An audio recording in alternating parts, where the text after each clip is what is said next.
travel season is just days away, with the busiest travel week of the year kicking off next week as people fly home for Thanksgiving. More than 6 million people are expected to fly, up 2% from last year. And Transportation Secretary Sean Duffy is making a call tonight to keep it classy in the air. No more bad behavior, he says, by unruly passengers. You know, the kind we've all seen time and time again.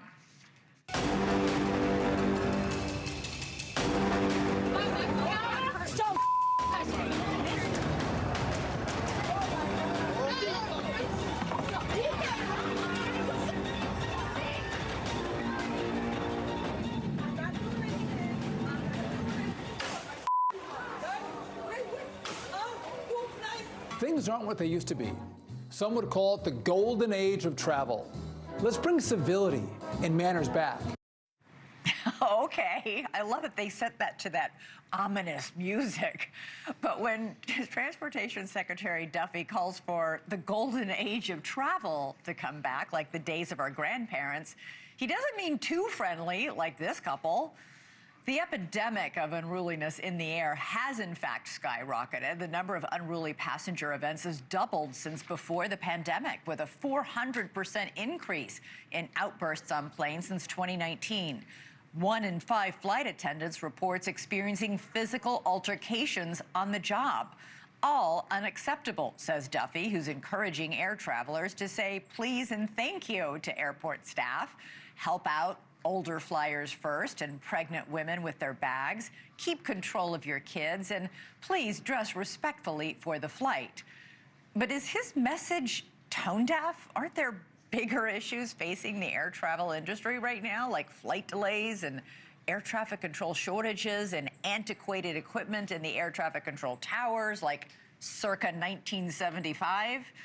Even though the government shutdown is over, travel delays are not. Right now, at this hour, Newark Liberty International Airport is under a ground delay due to those staffing shortages in air traffic control. For more on all this, we're joined by Clint Henderson, managing editor for The Points Guy, and Rachel Wagner, an etiquette expert. Clint, is this what the transportation... listen, I'm all for the golden age of travel. I don't think I was ever alive to see it, to be honest.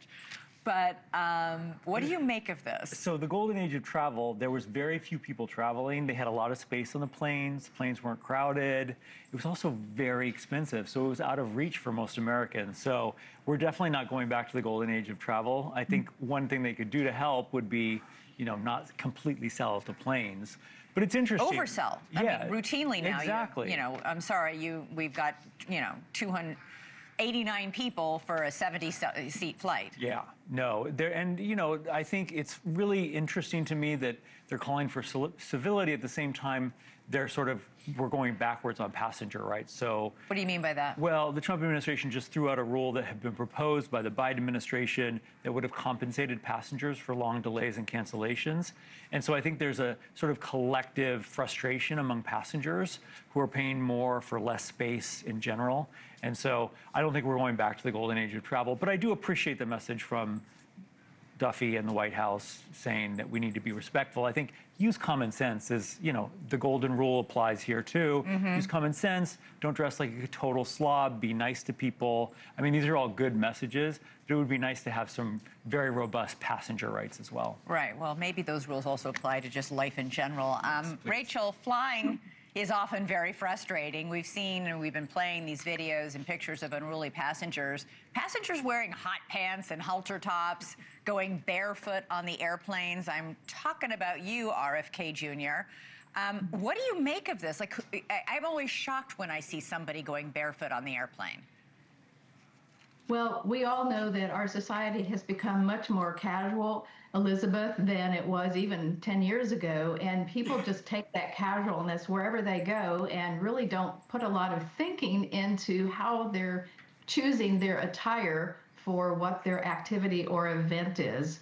And the same, too, I see people in inappropriate attire, like, what were they thinking, showing too much skin, that type of thing as well. But Rachel, if you have to tell people how to dress and how to behave, I mean, are they really going to follow these new guidelines from the Transportation Secretary?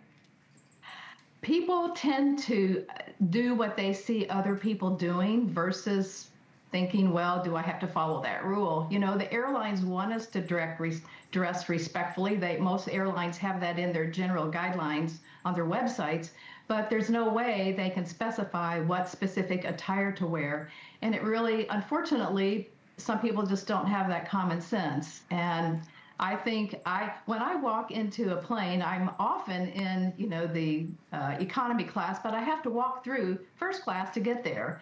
And oftentimes, if I glance at how people are dressed in first class, not always, but they're generally dressed, at least business attire, nice jeans, that type of thing. They're not dressing sloppily. So I think, I want to dress how I want to maybe someday have a seat in that first class section. Right.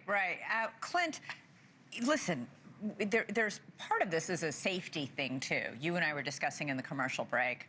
I did a couple of big investigations and have covered many, many airplane crashes.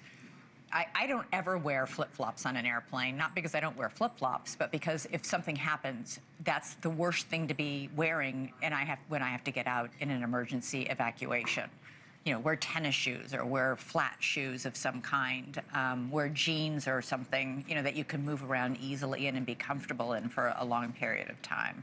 This isn't just a matter of etiquette, it's a matter of also safety. Yeah, in fact, high heels can puncture the emergency evacuation slide. Right. So you got to consider all these things. And also, we see video now of people bringing their luggage with them on the escape ramps. Right. It's just really dangerous, and people are not really thinking.